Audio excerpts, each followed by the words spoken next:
Et dans le Coran, Allah subhanahu wa ta'ala, qu'est-ce qu'il a dit au sujet du saint prophète sallallahu alayhi wa sallam? Il est khatamun nabiyyin. Il est le dernier des prophètes. Et il a employé le terme khatam. Et aussi, dans d'autres versets, où il dit que, ou par rapport au récit, au hadith, etc., le saint prophète sallallahu alayhi wa sallam, il dit qu'il est la meilleure des créatures. Par rapport à cela, Cheikh Yunus, il dit qu'il est possible que dans les autres terres, il y ait un dernier des prophètes. Et que ce dernier des prophètes soit la meilleure créature de leur terre à eux. Mais cela dit, personne, aucune créature ne pourra détrôner notre bien-aimé Muhammadur Rasulullah sallallahu ta'ala alayhi wa sallam. Pourquoi? Il dit que ici le terme khatam, dernier, a été employé. Le prophète sallallahu alayhi wa sallam, il est le dernier des prophètes. Et le mot dernier, c'est un mot très large. Donc nous allons voir tous les sens qu'il renferme. Il est le dernier des prophètes par rapport au lieu. C'est-à-dire que il peut y avoir le nombre de terres qu'il existe, mais toujours est-il que même si chaque terre aura son dernier des prophètes, il faut savoir que chaque dernier prophète de chaque terre est décédé avant l'arrivée du saint prophète sallallahu alayhi wa sallam. Donc le prophète sallallahu alayhi wa sallam, de toute l'existence, c'est le dernier des prophètes. Même sur les autres terres, s'il y a eu un dernier prophète, alors ces derniers prophètes sont décédés avant l'arrivée du saint prophète sallallahu alayhi wa sallam. Ce qui fait que le prophète d'Allah sallallahu alayhi wa sallam, il incarne le dernier prophète sur la planète Terre et sur les autres endroits où il y a vie par Allah subhanahu wa ta'ala. Aussi, par rapport au temps. Par rapport au temps, c'est-à-dire que le premier c'est par rapport au lieu. Le prophète sallallahu alayhi wa sallam, la Terre est la dernière, cette planète Terre est le dernier lieu où il y a eu un prophète. Cette planète Terre est le dernier lieu où il y a eu un prophète. Et cette planète Terre, l'arrivée du saint prophète sallallahu alayhi wa sallam marque l'arrivée du dernier des prophètes parmi tous les prophètes qui auront été envoyés sur chaque endroit où il y a une forme de vie. Donc là nous avons vu, il est le dernier par rapport au temps, il est le dernier par rapport au lieu, et il est aussi le dernier par rapport à l'excellence. C'est-à-dire que tous les autres prophètes qui lui auront précédé, que ce soit sur cette planète ou ailleurs où il y a forme de vie, personne ne pourra atteindre l'excellence du saint prophète sallallahu alayhi wa sallam. Car lui-même il dit, j'ai été envoyé dans la meilleure époque des khayri quruni bani Adam, parmi la descendance de Hazrat Adam alayhi salatu wa sallam, j'ai été envoyé dans la meilleure des époques. Et étant donné que j'ai été envoyé dans la meilleure des époques, en ce sens, je suis donc la meilleure des créatures d'Allah subhanahu wa ta'ala. Donc, là, dans ces récits, nous voyons qu'il y a une certaine divergence.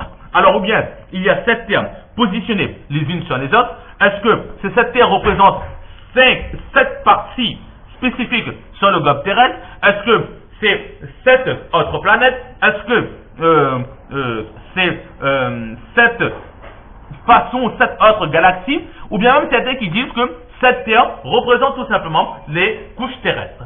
Les couches terrestres, à l'école nous avons peut-être déjà vu que le globe terrestre, il est composé de plusieurs couches. Alors, ces 7 terres qu'Allah subhanahu wa ta'ala dit représentent ces 7 couches terrestres sur lesquelles nous vivons. Et Allama Anwar Shah Kashmiri, alayhi rahman, il dit que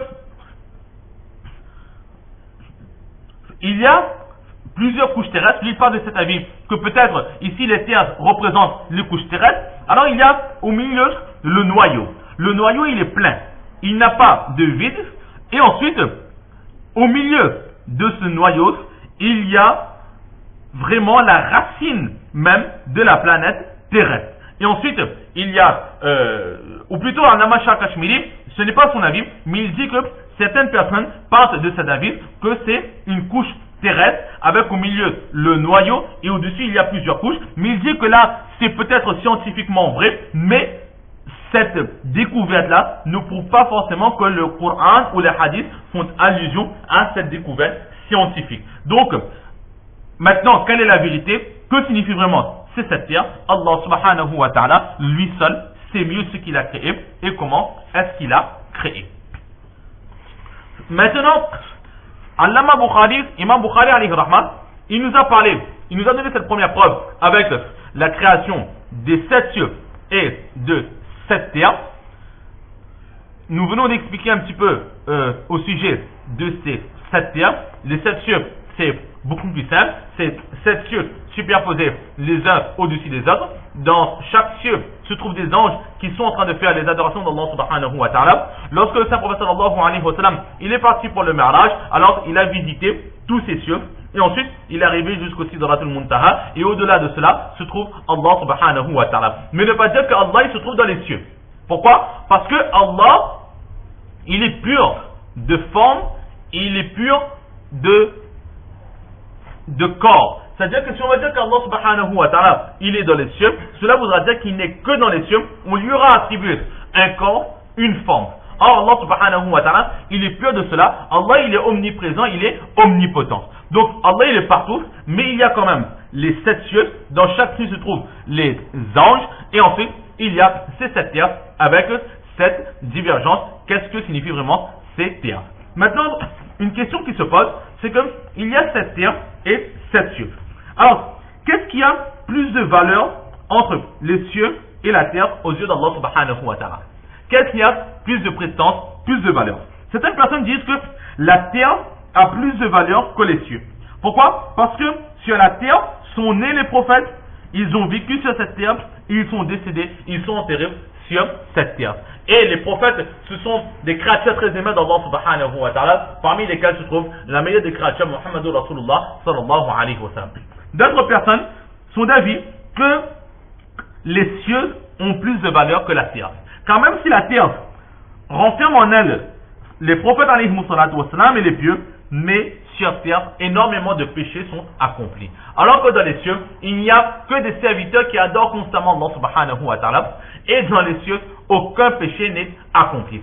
Certes, il y a eu la désobéissance de Shaitan, d'Iblis, lorsqu'on lui a donné l'ordre de se prosterner devant Hazrat Adam alayhi salatu wa sallam. Alors à cela, certaines personnes vont dire que c'est peut-être une fois où la désobéissance d'Allah subhanahu wa ta'ala a été faite, comparée au nombre de fois où Allah subhanahu wa ta'ala a été désobéi sur terre. Donc il n'y a aucune ressemblance. C'est pour cela que la terre a plus de valeur, les cieux ont plus de valeur que la terre. Là aussi, c'est une petite anecdote qui nous a été mentionnée par Cheikh Yunus Ahmad Barakatuhum. Et ensuite, maintenant, Imam Bukhari, il va donc, après ce verset, il va prouver l'existence des cieux. Là, c'est une partie un petit peu compliquée que nous allons voir la prochaine fois, Inch'Allah. C'est que Imam Bukhari, il met son titre, il amène sa preuve avec le verset du Coran ou bien le hadith. Et très souvent, Imam Bukhari, dans son esprit, il a plusieurs versets du Coran. Ou parfois, il a plusieurs morceaux de hadith. Il ne va pas mentionner tous les hadiths, mais il a plusieurs morceaux de versets du Coran, plusieurs mots de le Coran, plusieurs mots de le hadith qui lui traversent l'esprit. Exactement comme lorsqu'on est en train d'écrire ou en train de réfléchir, alors tout d'un coup on a énormément d'idées qui nous arrivent par la tête. Il est difficile de tout expliquer en même temps. Alors là, on va prendre rapidement des petites notes. On va écrire ça, des petits mots clés pour qu'on puisse se rappeler ensuite de ces idées qui nous ont traversé la tête. Alors Imam Bukhari, lui aussi, il a très souvent plusieurs idées comme ça, plusieurs preuves qui lui arrivent à l'esprit, et là il va commencer à écrire les uns après les autres. Mais lui, il sait ce qu'il veut dire, nous ne comprenons pas forcément ce qu'il a voulu dire. C'est ce qui suit, où là il va mentionner plusieurs morceaux, plusieurs mots qui se trouvent dans le Coran, avec l'explication de ces mots. Alors nous allons essayer de comprendre ces mots la prochaine fois, et comprendre pourquoi est-ce qu'il a placé ces mots. Nous allons nous arrêter ici pour aujourd'hui. Allah subhanahu wa ta'ala nous donne le temps de comprendre ces quelques paroles, surtout de mettre en pratique et de propager.